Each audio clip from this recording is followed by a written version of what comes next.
Good morning, it's Harvey Jackson. Just going to get through a bit of the news here.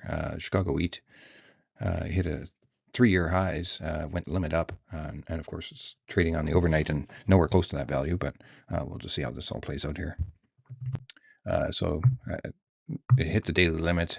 Tensions in the Black Sea, constant bombardment of the exporting terminals, both in Russia and Ukraine, are getting hit and basically stopping all movement of boats going in there.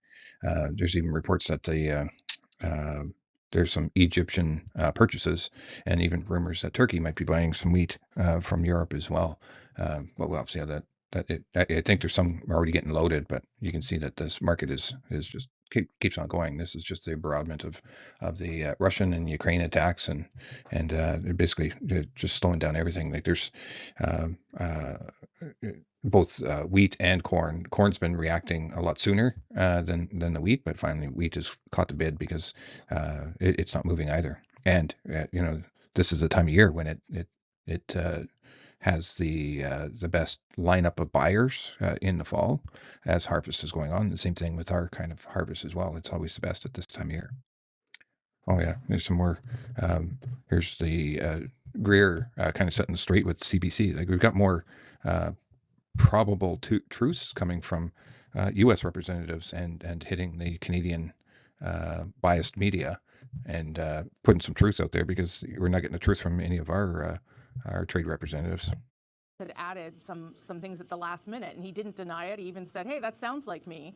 So, were there things that the United States added in those last couple of days, and why were they added at that point? Yeah, no, they weren't, and I think anyone who watches the clip or hears what the president told CNN, it was off the cuff. He said that sounds like me. The reality is the last time the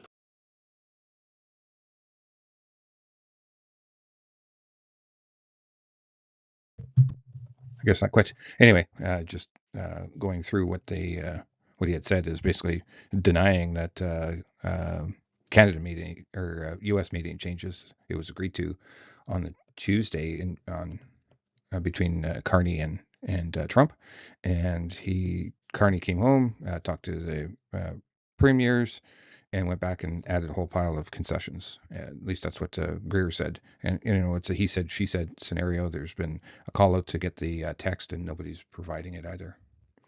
This is another story that's actually causing some issues here as well. Is this whole White House is pushing for refinery waivers to cheapen up the diesel fuel in the U.S. and of course, that's going to cause the market to go into a little bit of a tailspin, and it has on the renewable side.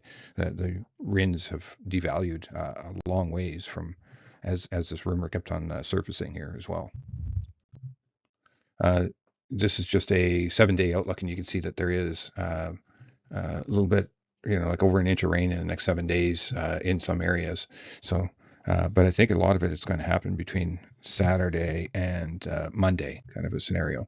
And yet you look at this weather modeling, and every one of them is actually putting on different amounts of moisture. You can see it looks heavier here. Just no agreement here.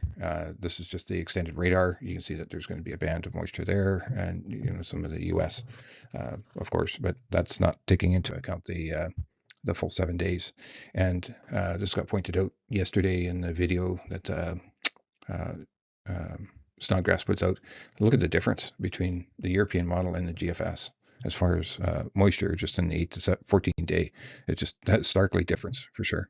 Um, El Nino, as it's approaching its highest yet value, it's looks like it's going to definitely have some impacts, as we go forward here, and especially along the equator.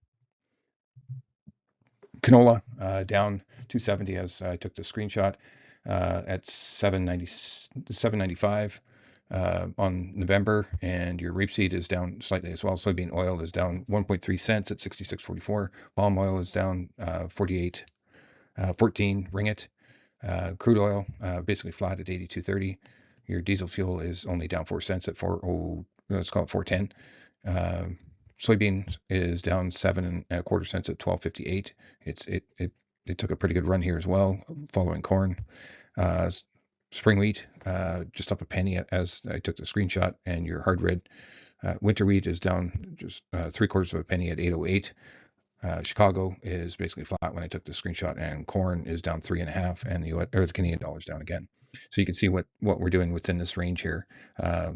Got to remember it's we're getting towards the end of the month and the end of the week here as well. So I don't expect strength in this market on the canola side for the next couple of days, or any of these actually markets. There's very likely, with the strength that we've seen, it'll probably pull back here.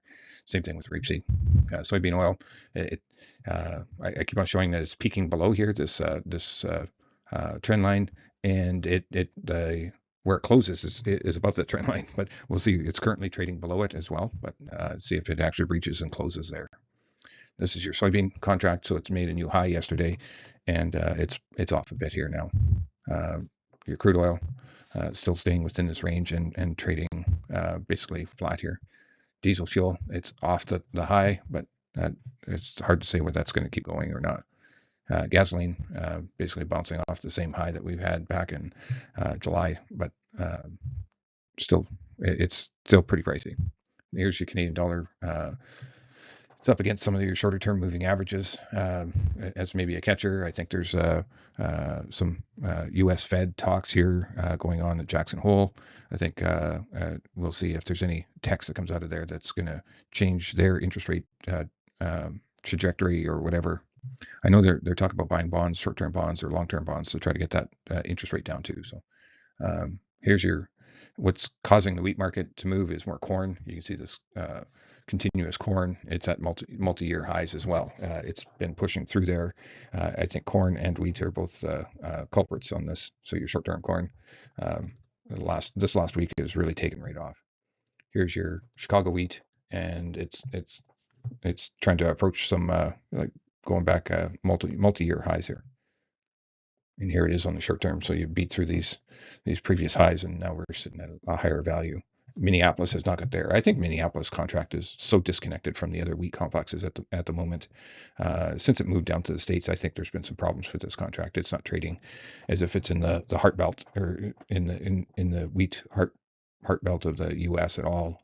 It's trading disconnected from the other wheat complexes, it seems. Because here you are, Kansas is blowing through on the short term. Even European is actually a lot closer to a top than the Minneapolis.